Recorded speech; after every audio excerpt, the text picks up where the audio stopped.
Ada sebuah sisi gelap dari praktek spiritual yang belum banyak disadari manusia.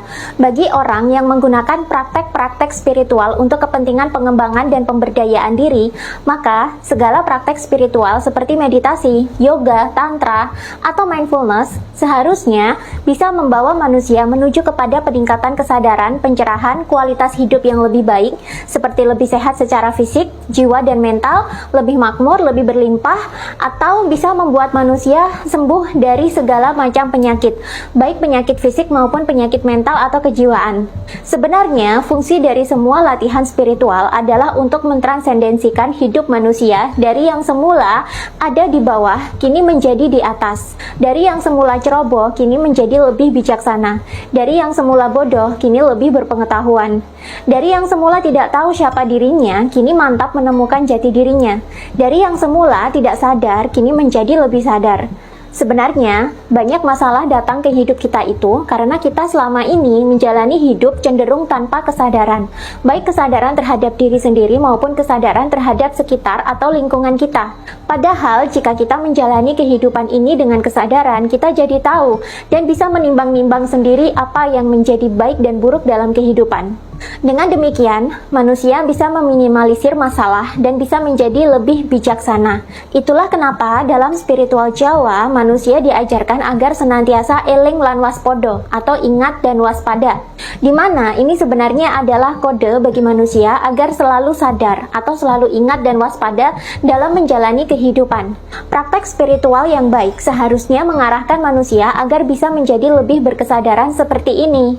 Namun, praktek spiritual tak sedikit juga loh yang menyimpang dan malah menjadikan manusia justru jauh dari kesembuhan, jauh dari kesadaran, apalagi jauh dari pengembangan dan pemberdayaan diri. Praktek-praktek spiritual yang menyimpang ini biasanya malah membuat manusia semakin terjerumus ke dalam dunia gelap, dan mirisnya ini banyak sekali digunakan oleh orang-orang jahat untuk memanipulasi manusia lain menggunakan jalan-jalan spiritual.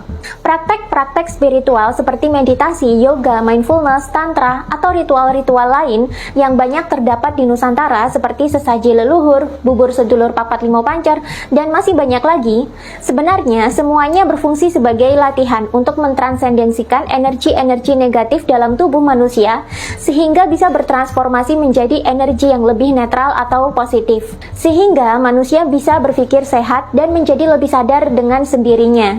Sebenarnya, yang membuat manusia tidak sadar ini adalah timbunan energi negatif dalam diri yang biasanya membuat manusia jadi dikuasai oleh hawa nafsu dan ego, yang tentu saja akan mendegradasi manusia itu sendiri.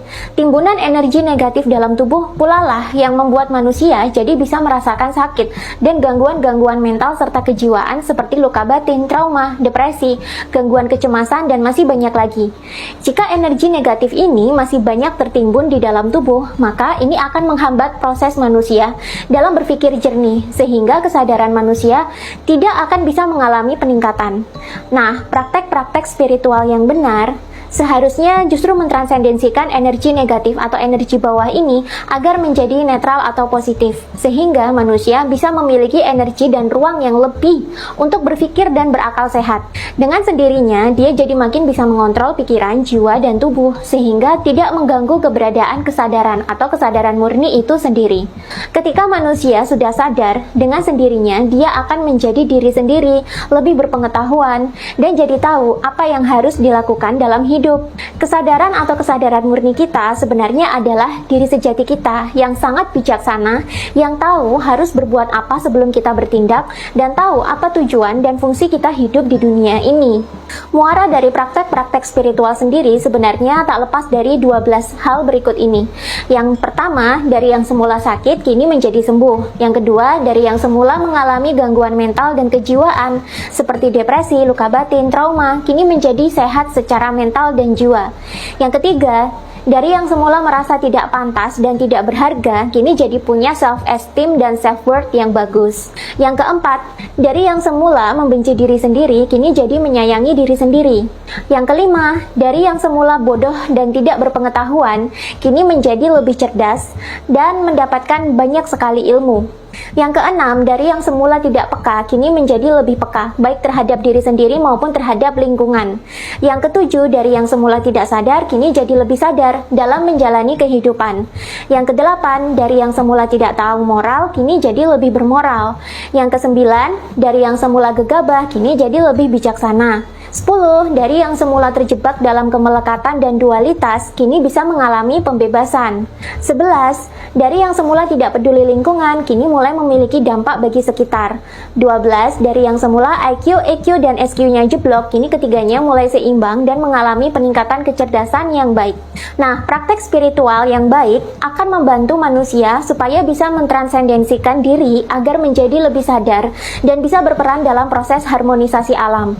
Namun, karena spiritual juga biasanya tidak terpisahkan dengan dunia mistis, banyak praktek-praktek spiritual yang akhirnya menyimpang dan malah membuat manusia jauh dari tujuan spiritual yang sesungguhnya.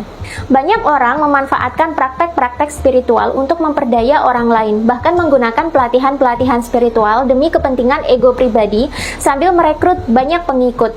Sehingga masyarakat bukannya semakin sadar dan tercerahkan, tapi justru malah makin jauh dari kesadaran dan makin terjebak dalam dunia hitam spiritual.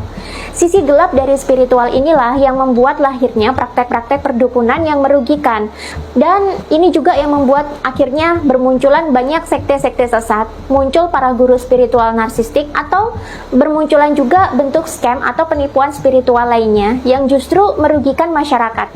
Hal ini pula lah yang membuat citra spiritual menjadi buruk, sehingga spiritual jadi banyak dikenali manusia sebagai praktek klinik dan perdukunan semata. Tak sedikit juga masyarakat yang menjadi delusi karena mengira praktek spiritual bisa membuat mereka benar-benar sakti, sehingga mereka banyak menerjunkan diri ke dalam bidang spiritual hanya untuk mencari kesaktian belaka.